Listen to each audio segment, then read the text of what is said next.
അപ്പോൾ എല്ലാവരുടെയും ഇഷ്ട ഭക്ഷണമായ നമ്മുടെ കപ്പയും മീൻകറിയാണ്. അപ്പോൾ നാട്ടിൽ അത്രയും ടേസ്റ്റായിട്ട് ഇവിടെയൊന്നും കപ്പ കിട്ടാറില്ല കേട്ടോ. അപ്പോൾ കിട്ടുന്ന സമയങ്ങളിൽ നമ്മൾ വാങ്ങിയിട്ട് വയ്ക്കാറുണ്ട്. അപ്പോൾ ഇന്നലെ നമുക്ക് കിട്ടിയത് നല്ല കപ്പയായിരുന്നു കേട്ടോ. അപ്പോൾ അത് വെച്ചിട്ട് നല്ലൊരു കപ്പപ്പുഴുക്ക് ഉണ്ടാക്കാം കേട്ടോ.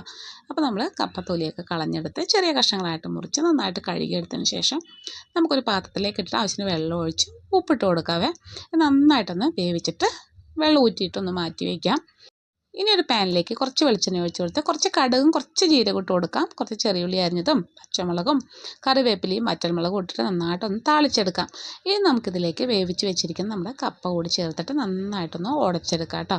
അപ്പോൾ നല്ലോണം വേവുന്ന കപ്പയാണെങ്കിൽ പെട്ടെന്ന് നമുക്കിതുപോലെ ഉടഞ്ഞ് കിട്ടും. അപ്പോൾ നന്നായിട്ട് ഉടച്ചെടുത്തതിന് ശേഷം നമുക്കിതിലേക്ക് ആവശ്യത്തിന് തേങ്ങ ചേർത്ത് കൊടുക്കാം കേട്ടോ.